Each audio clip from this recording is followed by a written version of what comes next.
Kia ora koutou, kei te mihi ki a koutou. Just wanted to acknowledge you all for coming out on your free time on Sunday normally, on a family day, and being a part of our presentation. Some months ago we were asked to speak about writing, and the writing here in Wairarapa, and a little bit about the history of the writing, but also little things that we found about writing.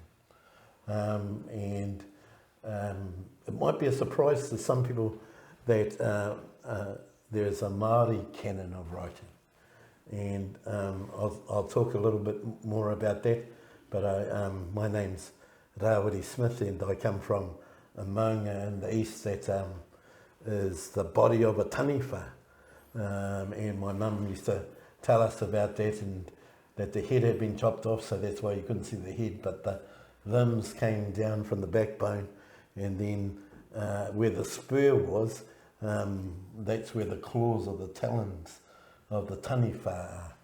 And that taniwha's name was Ngāra Rahuare. And so that's the maunga I'm from.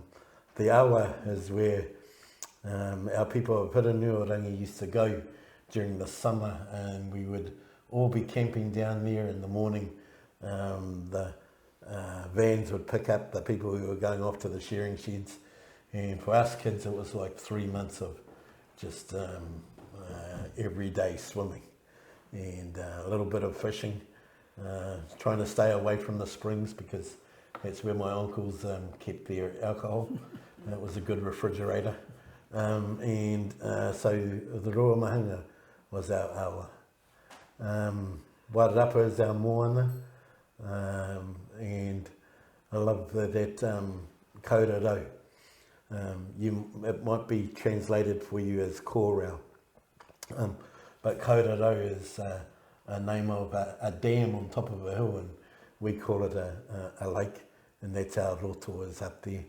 It comes from some springs, some puna, which is called Wai Word, and mana is of prestige, and so the water of prestige or prestigious water is at Wai Word, and it's prestigious because you don't get a whole lot of springs on top of hills, and this is where this spring is on top of the hill, and it leads into Kōrero stream, and then to the dam or the lake that right now is concreted. It's been what has it been before?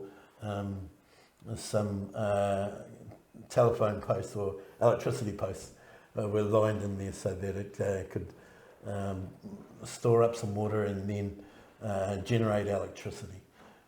And so that's the kind of water areas that I come from. I come from some families around here called the Nāmana whānau and the whānau reiri. And whānau reiri a bit more from Te Whiti, and whānau Nāmana are a bit more from Hirunuarangi. And we used to call the distance in between the dating trail, because that's where my popo grandfather would come and date my grandmother and go along the river, and at the appropriate time spruce himself up so that he could talk to my grandmother, who was a bit picky actually. So, but that's a little bit about who I am. I didn't realise your grandmother was called Picky. Yes, that's only with you, mokopuna. Kia ora tātou, I'm Gareth Winter. My maunga is Taratahi, what most of you will know as Holsworth. It's the river that I draw my strength from. It's the maunga I draw my strength from. Like Ra, the Rua Mahanga is my awa. From childhood, I grew up in Lansdowne, and in Masterton, and my childhood was defined by the clanking of the gravel extraction plant on the Rua Mahanga, and the resultant pull that made was where we swam. So like I swam in the Ruamahanga. My folks were teetotalers, so they didn't have any beer in the river, but no doubt we had soft drink in there as well. My links to Wairarapa are much more recent. On my father's side, he came from Whanganui, although his family originally came from the Nelson area. And on my mother's side, I'm a Wallace. And any of you who know my mother's family will know that I'm a Wallace, because you can take one look at me and see that I am. So my mother's family only came here in the 1920s. So my birth links to Masterton are actually slightly less than 100 years old. So to the Wairarapa are not quite the same links that Ra has. And many of you will know that I've worked as the archivist at the Masterton Archive for 25 or 24 years. 24 years paid, a few years before that unpaid, and after that unpaid. So still very much interested in how our Pākehā and Māori cultures have evolved in Wairarapa, and done a fair bit of writing around that. And also a horticulturist, so I've also done a fair bit of writing around that area of my life as well. So I'd like to talk about the early parts of writing and things Māori, and so I do want to depict writing coming in the form of carving, and so some of the symbols and metaphors that we use in carving have a translation and have a story that is told, much like the alphabet in terms of writing of words. It's telling a story of which the collection tells the whole of the story. But actually our storytelling and our symbolising of things started before then. So Kupe, who we acknowledge as the first person to come to Aotearoa, to New Zealand, in the Wairarapa telling, and I'm going to make sure that you understand that this is a Wairarapa telling, because other iwi have different tellings, and we'll leave them to that. But the Wairarapa telling is after chasing an octopus or a whike. But there's another kind of animal called a whikerere, and the whikerere is a squid.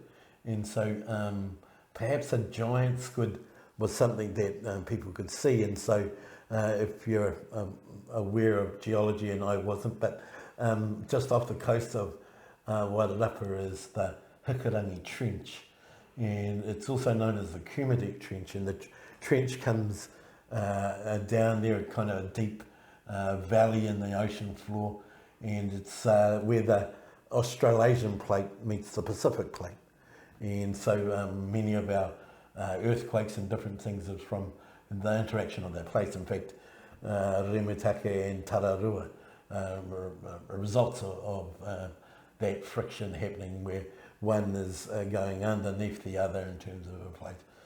Don't let the Australians know, but their plate is on top. And so one of the things about that current of water coming down from a tropical area, warmer area, was a source of food.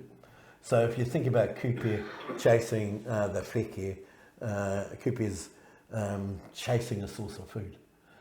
So where the whales all come up at Kaikoura, that's where the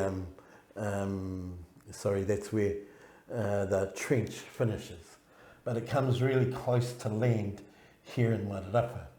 And people kind of say, well, why didn't Kupe stop in Gisborne? It's a bit closer, from that northern area. And the truth is because he wasn't chasing Gisborne. I don't know many people who are, but sorry, it's a bad joke. In terms of chasing fish, that's what he was doing. So if he doesn't get close enough to see land, because from 12 nautical miles out, you can hardly see the land. And so when it comes closer than 12 nautical miles, that's when it's coming along the Wairarapa coastline. And then the other important thing was the whike was looking for land. And it was looking for land so that it could give birth to its baby. And that happened in what's now called Castle Point. There's a story. Is what we might call rangi whakaoma, which is another story. Rangi whakaoma, the racing sky. And so the racing sky, that's where some of the strongest winds in New Zealand have been recorded. And so you'd expect the sky to be racing in that kind of situation. But the wheke had the baby underneath where the lighthouse is now, in Te Ano, Te Wheke or Mitarangi. So the octopus or the pet of Mitarangi, the owner of this wheke. And so that's where the baby was. But at that time, Kupe lost sight of the wheke, obviously, was in the cave. And so what he did was to put his children along the coastline, and that if they saw the wheke, they were to light a fire, and then people could see that the wheke was coming. And so the names there have got something about the story as well. I'm coming to the writing part, and I've taken too long to get there, but the writing part is in ngā rā o Kupe. So Kupe's sail. Here's this triangular block of rock, and it was likened to a sail. And so now reading the landscape as a piece of writing is what Kupe is doing. And then there's another interesting area for Kupe, ngā waka o Kupe. And so you can see the hills in flat lines is the waka turned upside down. And the story of those waka is written in the hills. I'm hoping that you're thinking all of that's hieroglyphics at the moment, but we'll come on to the normal piece of writing in terms of writing with pen on paper in a minute, but I'm going to pass the time to Gareth to talk about any type of writing.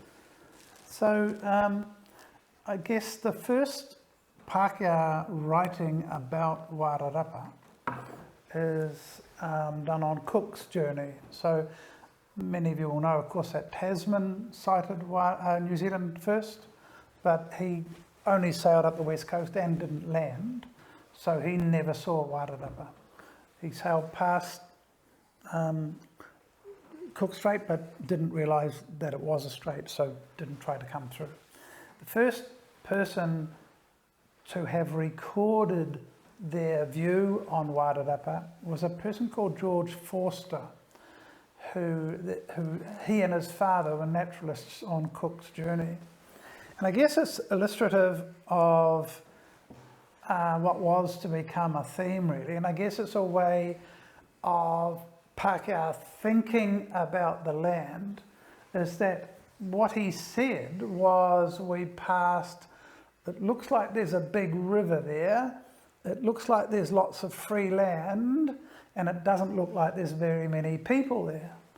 Now, presumably, he's still out at sea, they didn't land, still out at sea, so he's probably determining how many people are there by how many fires he saw. So how many people were still keeping an eye out for the wheke was how he determined that there weren't many people here. And his actual words were, so there shouldn't be much trouble with the natives. So right from the very start, the very first Pākehā to see Wairarapa see it as something to be exploited. It's something to be taken control of and exploited. Cook, interestingly, carried on past ngā rā o Kupe, past the point that was known to Māori as Mātakitaki a Kupe, where Kupe had stopped and gazed longingly at Te Waipōnamu because his daughter was living there. Cook renamed it, and so you know it as Cape Palliser. For Māori, it's still Mātakitaki Kupe. Carried on further, and interestingly, as Ra has obliquely hinted at, gave Castle Point its name as well, because from sea, the castle rock looked like a castellated wall, so he thought it was a castle, or that it appeared to be a castle. So in a way, he's actually reading the landscape as well. And so he's naming it in Pākehā terms. He also names Flat Point and Castle Point. So he's putting his interpretation on that writing. The first writing that I know of about Wairarapa itself, people did mention about Wairarapa as Pākehā wrote Wairarapa often. But the first real story from Wairarapa is one that Gray recorded, and it's a Māori story, a very famous Māori story about Te Ao Huruhuru, who was an ancestress, a descendant of Tara, who lived in between Whakataki and Matai Kona, and has a very famous chant written about her. Gray was very astute about recording stories that he could harvest and gather. What's interesting, for me at least anyway, is that Gray never translated that story. He recorded it, but he didn't translate it. And so later scholars like Pemba Reeves translated the story of Te Ao Huruhuru. And that's one, we won't go into detail here, but it's one, if you can remember the name, it's worth looking up. If you just put in the name Te Ao Huruhuru on Google, you'll find the story. Or I could give you a little hint and say that if you type in Wairarapa Suicide Rock, you'll also find the story. The first extensive writing by Pākehā about Wairarapa from within Wairarapa was done by a man called William Golder. Now, Golder is an interesting character. He's a Scotsman, a Protestant who's married a Catholic. And as such, in Scotland in those days, he's lost his job. So he was a school teacher.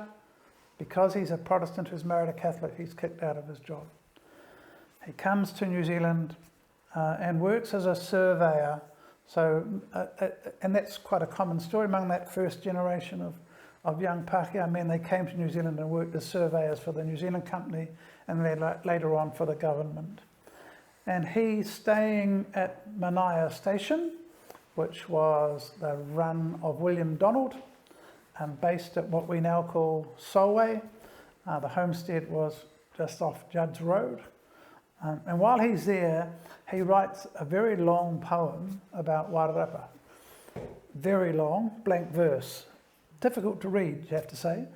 But the thrust of what he was saying was, again, it's sort of a repetition of what Forster was saying. He's saying, this is a dangerous place. He finds the mountains in particular quite threatening. And even the plains, he calls them unpopulated. He must have known there were Māori living here, but he still calls them unpopulated. And he is specifically looking forward to a time when Pākehā have controlled the land. So what he's talking about, it's quite specifically talks about fields of wheat, little homesteads where farmers and their wives and their children will be seen, and they'll be going to the church in the nearby village, and that will be God's work made visible. And we know other Pākehā migrants came to New Zealand with that specific purpose in mind, not just to get land. I mean, that was obviously a common draw, but for many of them, especially those from dissenting religions like Congregationalists and Methodists, they say they were at a meeting in England and the minister said, you need to go to New Zealand and help, not so much actually be a missionary to Māori, but go there and cultivate the land and do God's work that way. So our first Pākehā writer is really talking about it being a strange and somewhat unsettling place. So a first Māori writer, one of the things that people might not understand is that Māori were really strong about education, and they wanted education to be a part of the transfer of power, if you like.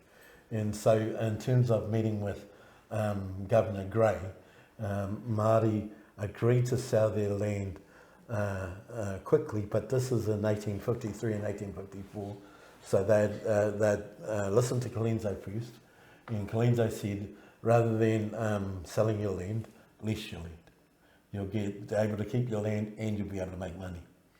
And if anyone remembers Article 3 of the treaty, it says there that people who are protected by Māori should have the same rights and privileges as English people, and so the laws that pertain to English should also pertain to Māori. So during that time, leasing was a law that pertained to the English.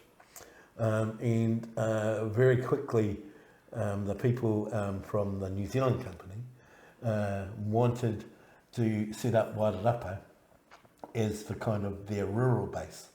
So they had all of the stores tied, tied up in Wellington, and they wanted people who were in Wairarapa to be farming and then go back to their stores to pick up goods. Pretty good plan, other than Māori weren't going to sell the people land. So the first 4 boats that Canterbury is so proud of weren't meant to go to Canterbury. They were meant to come to Wairarapa. And because Māori wouldn't sell their land in Wairarapa, they got sent to Canterbury. The next group of ships, again, were meant to go to Wairarapa, but went to Hastings and Hawke's Bay rather than Wairarapa. And the reason that was is because we wanted to lease land, they wanted to buy it, and the government also wanted for us to sell land. And so we wouldn't do that until Governor Grey used something called a porta-porta-aki service. And so at a porta-porta-aki, it's a Māori service of someone leaving, and it's a celebration of them being there and thinking about the different things. So at a porta-porta-aki, you can ask for anything. And so Governor Grey asked for us to sell our land cheaply. And we would get, in exchange, free hospitals, free education, and free flour mills. And so that would cover health, education, and business. And he made that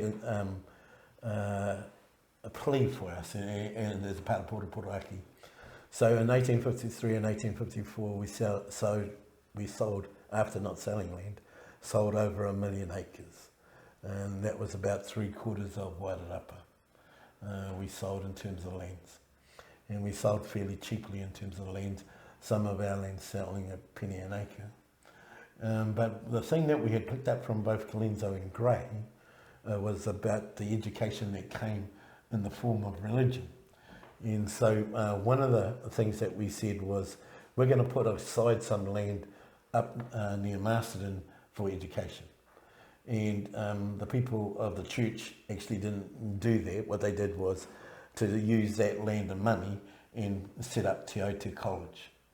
And so it was a technical school, and people like Whatuora said, we wanted to have a school here.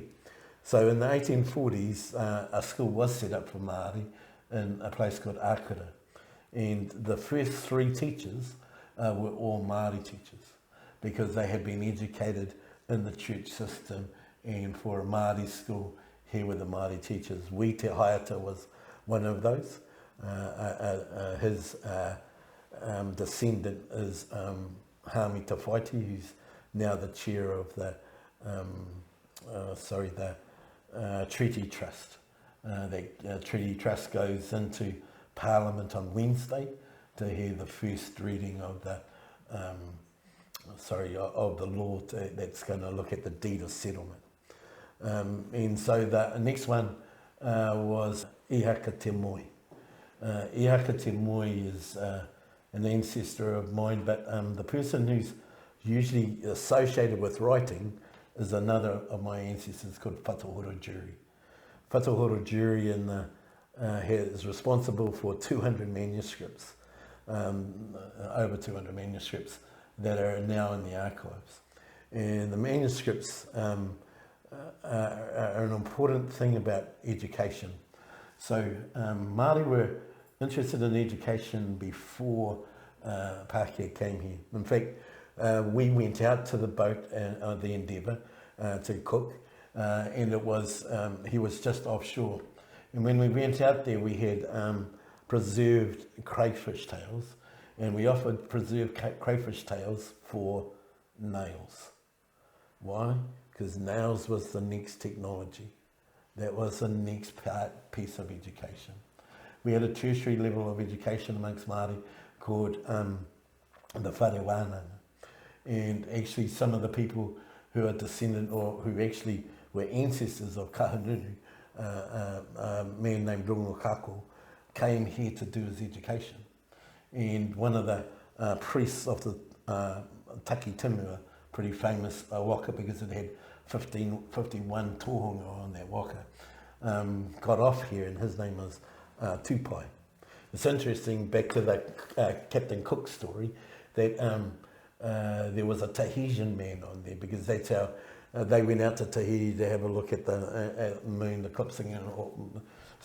Most probably the moon doesn't eclipse, but that tells you how much I know about that. But there was some star thing going on. And when they got out there, Tūpai hopped onto the Endeavour. And so when our people went onto the Endeavour, they didn't think that Captain Cook or anybody else was the senior. They thought Tūpai was the senior. And one of the other reasons is because his name was a reflection of a tohunga who got off the Taki Timu called Tūpaia. And Tūpaia was the professor of the whare wānanga, and one of his laziest students was a man named Rungo Kako. And so the education part has been right through there. So how does all this fit with writing? There comes a time when you see that Christianity has taken up the imaginations and the thoughts and the validation of thinking. And that was through Christian schools.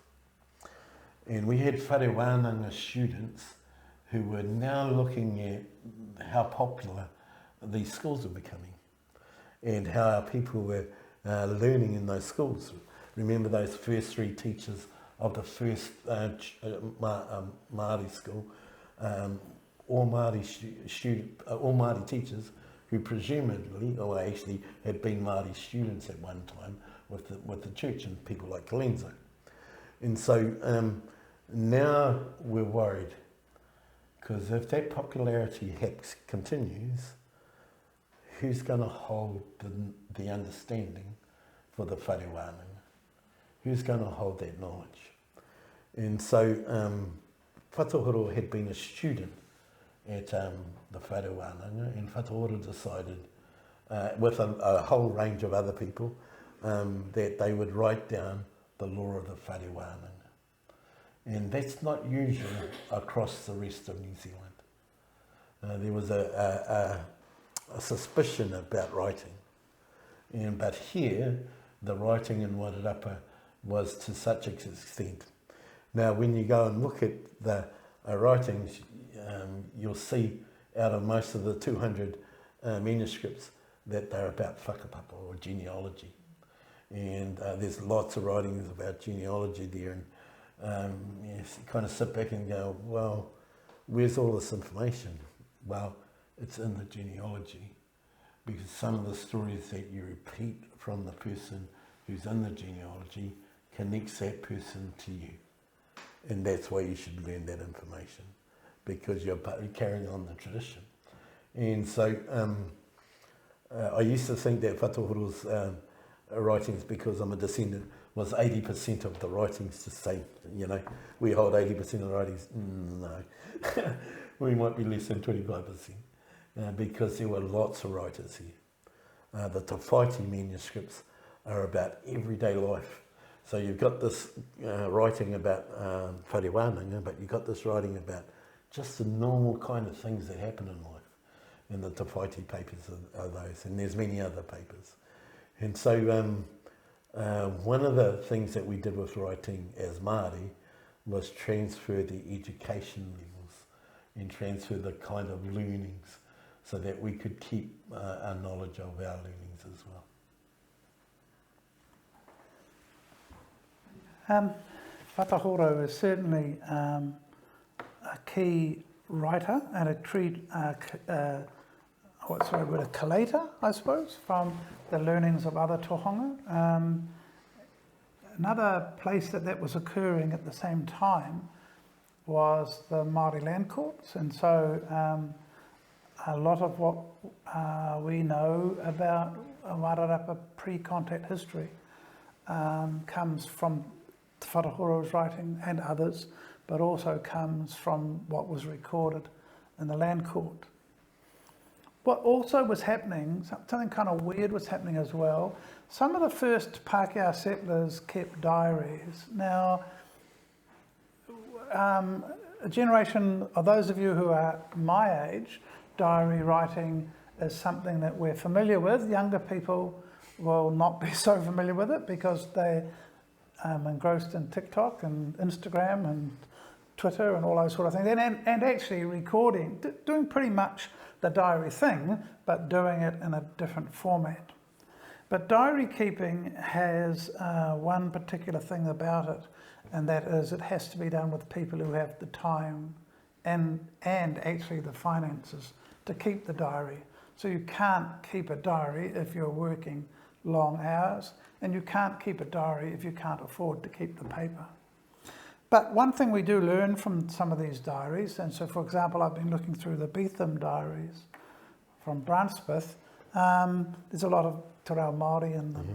So those early settlers were having lots of contact. So even though this is post-purchase, a lot of Brunsmith was being leased. So in order to have a lease, you have to have a relationship. To have a sale, it's different. You get something and you don't know anything about it. It's past because you're not really that interested. But if you're leasing, you have a relationship with the owner, and therefore you gather more information.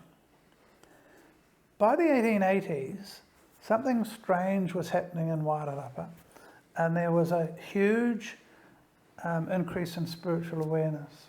And it portrayed itself in many ways. And one of those ways that it portrayed itself actually was in the Māori adaptation of Christianity, and also the attempts to synchronize that with traditional beliefs. And so there was a period where there was an attempt to try and align Christian teaching with traditional teaching. And in Wairarapa we had a very famous example of that with Rawiri Tangaroa. So in 1881, that's a seminal year, 1881, we have Rawiri Tangaroa holding a matakite, a visionary meeting at Te Oriori with approximately 2,000 people present. And that's bigger than Masterton's population. So there's a huge number of people here. But there are other people here. So William Golder I talked about, his son was living here in 1881. His son was Charles Golder, and I think he probably published the first books in Wairarapa. They were printed by the local newspaper, the Wairarapa Daily, which eventually became the Wairarapa Daily Times and then amalgamated with the Wairarapa Age and became the Wairarapa Daily Times Age. So that's one of the ancestors of the Times Age. They published some of Golder's writings. So the earliest writings in Wairarapa are Golder's, and if you want to read them, good luck. Golder was, I think he saw himself as a prophet.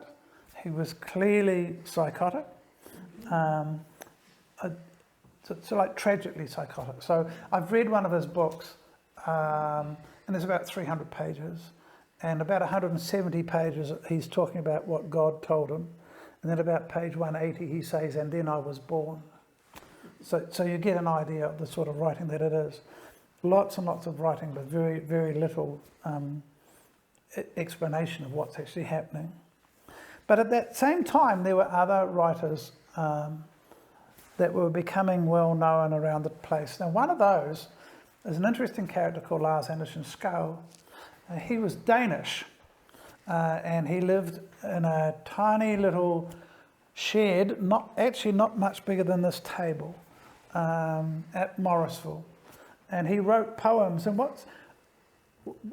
to be fair to him, he probably wrote songs rather than poems, because when you read them, you think, oh, that's a bit clunky. But I think he was actually writing songs. In fact, he called it, in Danish, he called it ein ny sang, which is Danish for a new song. So he was writing songs. But the interesting thing, if we're thinking about Wairarapa writing, he's living on the land, but he's not living in it. So he's at it, but he's not of it. So his poems, when he's talking about place, he's actually talking about Denmark. He's not talking about our place at all. They're interesting poems, but he's not actually talking about our place. There's another poet here called Richard Mant, who was Irish. His father and his grandfather were both published poets. His grandfather was an Irish bishop. His father was an Irish archdeacon. He was, during his time in Wairarapa, he was an alcoholic farmhand. Eventually was dismissed and took to the swag, and for 20 odd years travelled around New Zealand, still writing poems and having them published. But the poems are all English or Irish poems placed in New Zealand. So if he writes about the countryside, he's not writing about New Zealand countryside, he's writing about the stone walls and the rippling brooks of Ireland. So he's from here, so he's writing here, but he's actually not from here. And I guess the last of those writing at that time is this man here. So this is a publication called Musings in Māori Land, which was actually an interesting concept when you think about it. So this is a Scotsman, his name is James Sillars, and he's writing supposedly about Māori land. And you might think when you open it, the first one is called The Legend of Te Ore Ore. And it's, I guess it's a sanitised version of what Ra and I would know as the story of how Te Ore Ore got its name. So Te Ore Ore means sort of rumbling, I guess, is a good description. And this story is that some warriors came from afar and they came over the hill, presumably at Kaiteka, which was the name of the pa there, and looked out over the valley, and they thought it was so good they laughed, and their laugh rumbled so much that it made the earth shake. The story that we know is that they saw the land all right, but then they carried on to the village, and that night the earth moved. So in other words, they met up with some ladies, and that's when the earth moved, not when they saw the land and laughed.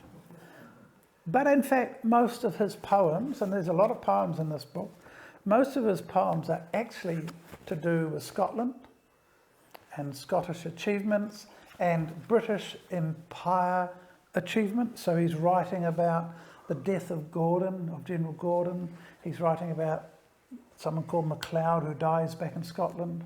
I just opened that at random. He's also writing about the ladies' swimming carnival. So, but what I'm getting at is he's not actually of this place. So those writers are not really writing about Wairarapa. They're writing about experiences they've had before they came here. So one of the things that we want to think about in terms of writing is that there's some plot construction that happens in writing. And one of them is called the heroic journey. And it's like, we all know, it's the person who rides in on the white horse and it becomes the champion and conquers things and makes the place safe for everybody else. We can often see this in the Disney Channel. And so the idea of the individual coming is a plot technique that fits a whole lot of societies that are built around individuality. And so if you have a collective society and you ask where is the collective in this, then a society isn't being reflected there. And so the other one for Māori is if it kind of comes out of the blue from nowhere, you're suspicious. because it has no whakapapa to it. And so you need to think about the whakapapa. So one of the things that happened in our writings was that there were a couple of committees set up, and those committees had stamps. And Tūpai was one of those committees. Remember Tūpai? He was that original a professor of the Takitimu who taught at the Whare Wānanga. And the other one was Rongokako, his student there.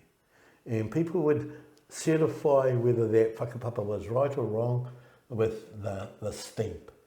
And so you'd be looking out for the Tūpai stamp or the Rongokako stamp, because that would be a bit more authoritative. Well, you know, academia does that right now and says, tell me where your sources are. You know, have you got the sign-off in ethics? All of these different things that happen. But for, and the last piece I talked about was education. And Māori used to be thinking that education was who, you know, the leaders were people who were smart and you followed and were educated. That didn't happen in New Zealand. People who were leaders and decision makers often were leaders and decision makers by the force of personality. And so a whole range of that kind of group ended up in Parliament. And they've only deteriorated since. But in terms of leadership, the Parliament became a decision-making place, and so Māori in Wairarapa thought, we need to do something there to be in on the decision-making. And so Papuai Marae gathered a whole range of hapu outside of the normal hapu that were there. They were all related, but they came there to be a group that was significant enough that when people from Parliament holidayed here, that they would meet at Papuai. And so that Papuai then became a place where these political leaders would talk. And it didn't start in Wairarapa, but we knew knew where the parliamentarians were coming over to Wairarapa to fish. And so we would set up something that had started in Waikato in terms of kōtahitanga. And so kōtahitanga was set in Papuai there. But our people knew that there was something else that was happening. In order for you to tell the story... Yep. Excuse me. It was the Māori Parliament about 1900, wasn't it? A Māori Parliament around 1900, and that was the kōtahitanga was unifying of all the tribes. And so now we've got a voice to speak to the Pākehā Parliament from the Māori Parliament. And so we would have people in Papuai from all over New Zealand. And but we learnt a little thing that happened there, was that parliamentarians could tell you one story and then tell another story when they went to some other place. Let's not call it fake news. But in terms of what was happening there, the people of Papuai quickly saw that they needed to use the media in newspapers. So we got into publishing newspapers, 2 Māori newspapers at the same time, coming out of Greytown. You know, Greytown's small now and it's way bigger than it was at the time we were publishing. And we were publishing newspapers not to just be in Greytown, but to go all around New Zealand to support the Māori Parliament, the kōtahitanga. And so when Tamaho Mahupuku, one of the leaders in Papuai, is being invited to go across to England to celebrate the Diamond Jubilee of Queen Victoria. And so he's over there and he's talking with all of the kind of royalty and everybody that's important. And he's going to get different prizes, different kind of gifts that he's going to be there. So it's a big thing for him. And he's been a part of the loyal group of supporters of the Crown here in New Zealand. And when I first read that, I go, oh no, my ancestors sold out. How did that, oh no. And then I read a bit more because I wasn't put off by that. Well, let's see what he's saying. And so when he gets there, he has a meeting with the Queen and says, we don't want to sell any more of our land. We don't want to sell any more Māori land. And then he does the smart thing, because if he told Queen Victoria something, it might just stay with you. He then goes to the newspapers and tells all the newspapers that we don't want any more Māori land sold. And so the government now has got that out in front of everybody, and they have to change the law so that the selling of Māori land is limited. So what have we learnt in the writing section at this time? Pretty quickly learned how to have a narrative that's going to bring an opinion, that's going to help in terms of decision making. And so when we think about that coming from a small centre like Greytown, that would have been struggling to have 1,000 people at the time, and we've got 2 Māori newspapers, and one of the ambassadors goes out. I want to just quickly talk about the other ambassador. Our ambassador who went around all of New Zealand and was talking about the Māori Parliament was none other than Whenua i te rangi, a woman. Let's just slow this down. So are we saying that Whenua was the person who stood on the marae and spoke about things? Yes. And all that would come up in the minutes was Whenua spoke to us about a certain subject. She started off in terms of the newspaper, doing the what might be generally thought as female things in terms of recipes and different things, but she advanced to being the foreign correspondent. That meant she learnt about the foreign news and decided which ones went into the newspaper, so that that could move the rest of the people in New Zealand. And she was the ambassador for kotahitanga around New Zealand, on the backs of that use of writing in terms of decision making and political positioning. Newspapers were vitally important for Pākehā writers as well, because in a regional sense it was probably the only place you could be published. And newspaper writers generally were quite matter of fact, but occasionally there were writers who specialised, I guess, in a lighter touch.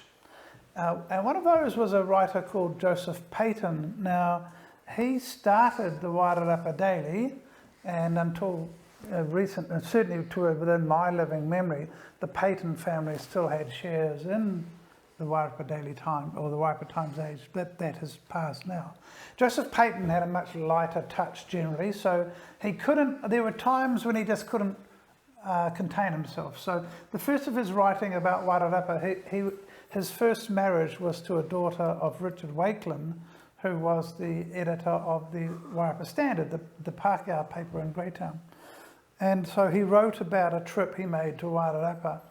And it's, you have to understand a little bit of Wairarapa history, but it's just a facetious story. So he talks about coming to Wairarapa, and this is a common thing. Writers would talk about meeting settlers of 20 years in the province and how well they were doing. And so he starts out, he describes his journey through the valley, and everywhere he meets a settler of decreasing time in the colony. So he meets someone in Featherston, which he described incidentally as the place where they grow the best boulders in Wairarapa. And he met a worthy settler of some 30 years in the colony. And next time he's on the plains, the Moroa Plains, and he meets a worthy settler of 20 years in the colony. He gets to Greytown and it's down to 10 years. Greytown he describes as having 2 banks, the Bank of New Zealand and the Bank of the Waiohine. He said generally the Waiohine has the greater run on it, He also, by the time he got to Masterton, he was meeting someone who'd had a long-term settler of 2 days, and again, you have to know a little bit of Wairarapa history, but there were 2 hotels in Masterton, the family hotel run by Mr. Tuck, and the club hotel, which was run by Mrs. Tone. And he said he went to the first hotel and tried to tuck in, but the food was no good. So he went to the second, and the tone was significantly better.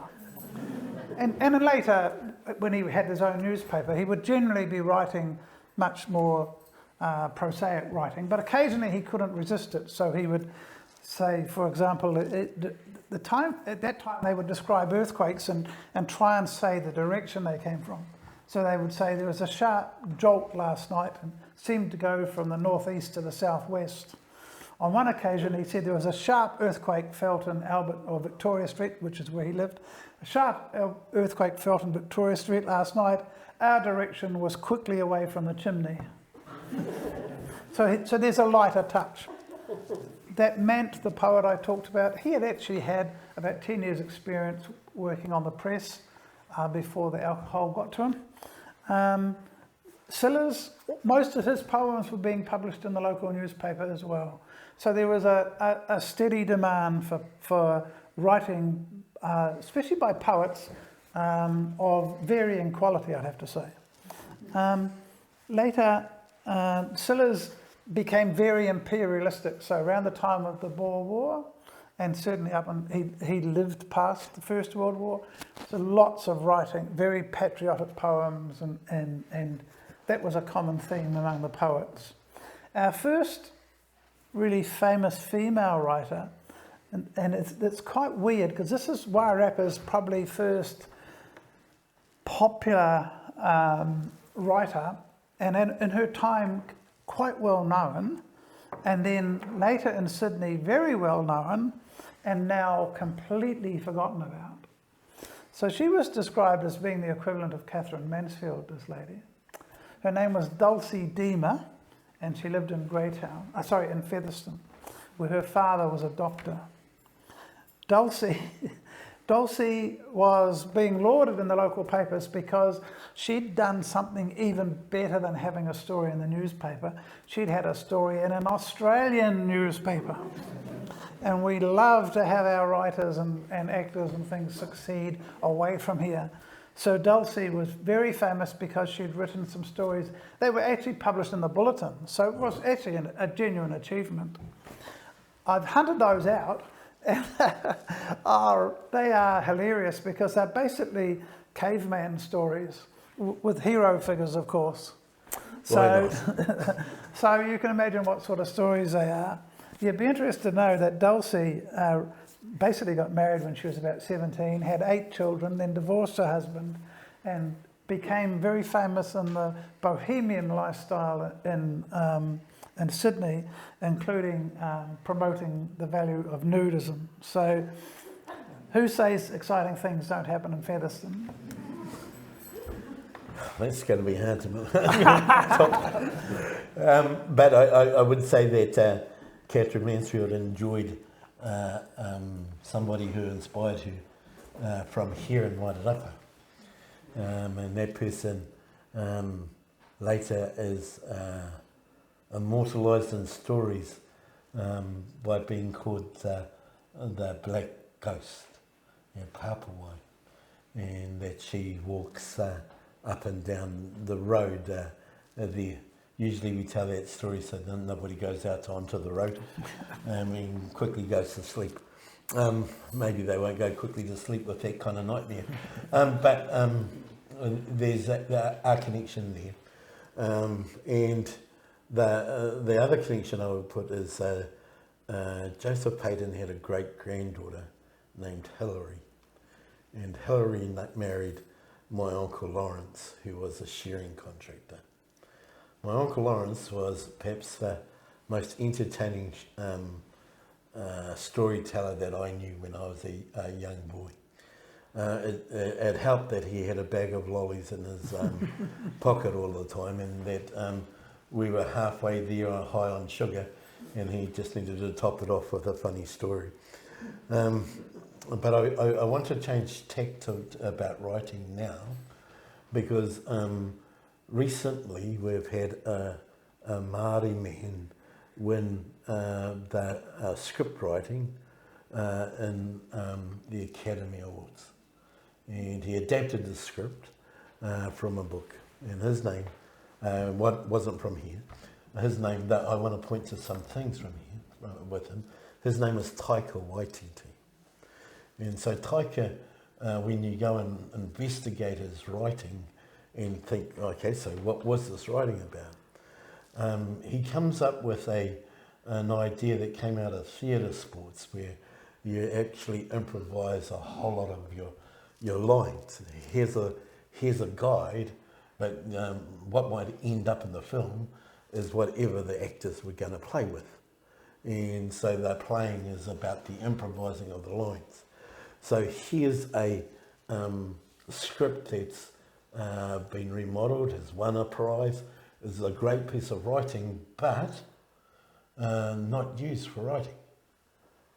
And so now used as a guide. Because sometimes with elevated writing, if it's written in a contract, that's really important. So we make sure that that contract and other laws don't have more than one meaning. That it's very clear about the meaning. So that kind of transactional writing, often because of perhaps John Mulgan's Man Alone, was thought of as New Zealand as being alone against the world and conquering the world, and then going to run the mile and winning a gold medal, and then being the first up, Mount Everest. And the exceptionalism that's been with writing. And part of that exceptionalism might actually not be a reflective tone of the community. And one of the things that Taika said when he accepted his award was, this is for all the Indigenous children and all of their stories. And so in those telling of the stories, there's a tone that when you see Boy in other stories, The Hunt for the Wilder People, when you see the stories of Taika, you start to see a little more about the tone that he brings to the story. And so writing from here might be about how to inform things like YouTube. And the concentration span, yes, might be 3 minutes. But if you have 25 different stories, each 3 minutes long, people can tap into those stories and think about what the tone is. And so the 3 minutes actually gives you a different type of tone. What if you're right in the middle of a collective as you tell a story? How's that story going to be retold? So the exciting part from here for me about story writing is that we can reflect our communities a whole lot more accurately. And when you think about what actually has captured people's thinking in the writing at the moment, in terms of fake news and woke news, and nobody lives in the middle of all of that, perhaps at no other time have we needed a better writing style than the ones that we're surrounded by. So that could really reflect people who don't actually want to see somebody who didn't follow the mandate lose their job, but still thinks that we need to have vaccinations. You know, isn't there a way that we can sit down and talk this through? And how can you make sure after not taking vaccination that you're safe around people rather than just losing your job? If you work in public service right now, you're used to Zoom meetings, and you can stay at home and have your meetings from home. Couldn't we have done that with some of our people who made a different decision? I personally thought it was an unsafe decision, but that didn't mean that they would be unsafe with their decision. They could have said, this is what I'm going to do in the meantime. I have a different opinion from you. And so, you know, and And part of that reflection, I think, in writing is our challenge going forward. And I think that writing transfers into a whole lot of visual pieces that either we keep on writing and remain in a different age, or we start writing for a different way of communicating and live in the age that a whole lot of people are reflecting on. It's still about telling our story, still about the message. And so that's a challenge in front of us as Māori. Those who might have been following my journey of Māori writing might have recognised that I left a whole piece out where we weren't decision makers, that we were colonised, and that we had some of the worst things happen to us. And so we might have written films and stories called Once Were Warriors. Actually, a fairer reflection of our space historically would have been Once Were Gardeners. And why doesn't anyone want to know about gardeners? Because it might not have the drama of a story about warriors. And so, yeah, there's some ways that we need to fight back as Māori. But I'm going to suggest to you one of those ways might start in our gardens, especially at this time, where there's a food poverty going on. How does going back to our descendants? Right here, some of the biggest kumara gardens that I know in the Pacific ran from Tūraki Rai all the way around to Castle Point. And there's evidence of all of those kumara gardens. And so why didn't we have kumara gardens later on? Maybe something like a mini ice age meant that we couldn't grow kumara anymore. And so here's part of the history that we can start thinking. Actually, here's the writing that we can be doing this. Yes, there are things to be grieving about, and part of the Treaty of Waitangi redress is doing that. But there are some things to carry on with, some things to go forward with, that actually the redress is a reflection about how to go forward as opposed to a payment for the past. In terms of a payment for the past, the redress is worth 2%. And in terms of going forward, it could be the future of our children. I can tell you which one I'd choose. It'll be the future of our children. Kia ora koutou. Pākehā writing and Pākehā writers for the future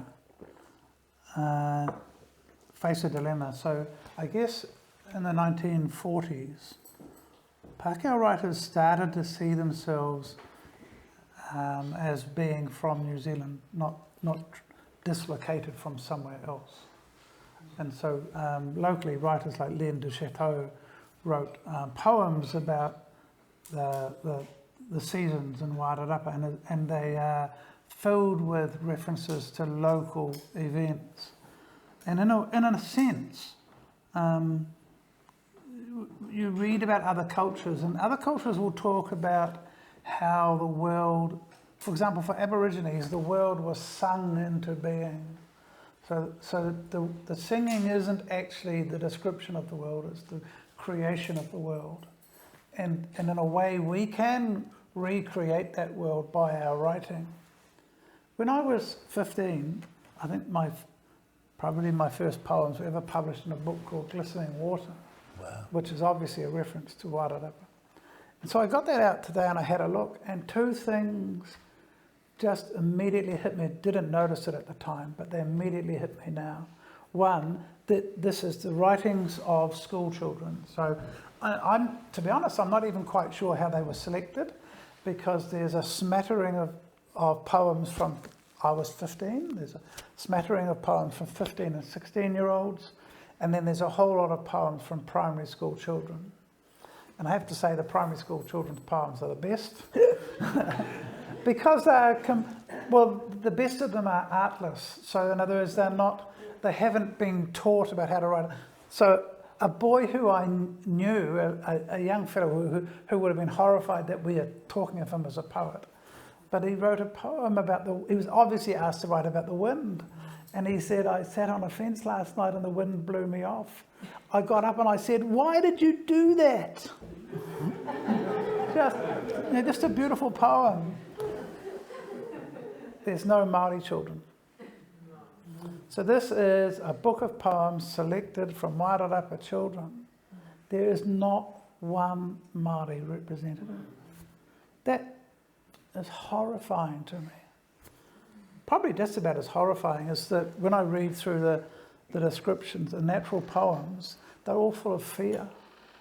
So the mountains are still something that's threatening, and the rivers are still something that's threatening. We haven't come to terms with who we are.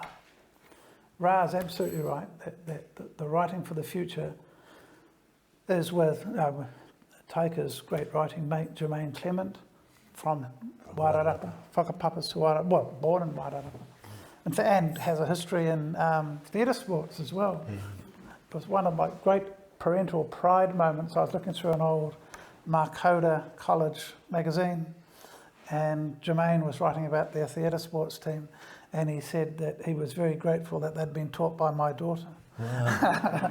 So I'm going to claim some of Jermaine's, but he and other writers are starting to think more about our place, about our future, and it's up to Pākehā writers to understand that with Glistening Water we have a book of poems that's about, and it quite self-consciously about Wairarapa, and it excludes the very people who are tangata whenua. It just frightens me and it scares me. So Pākehā writers need to make the space, and all the ways that Pākehā need to do that, we need to make a little bit of space in order for Māori to be able to find.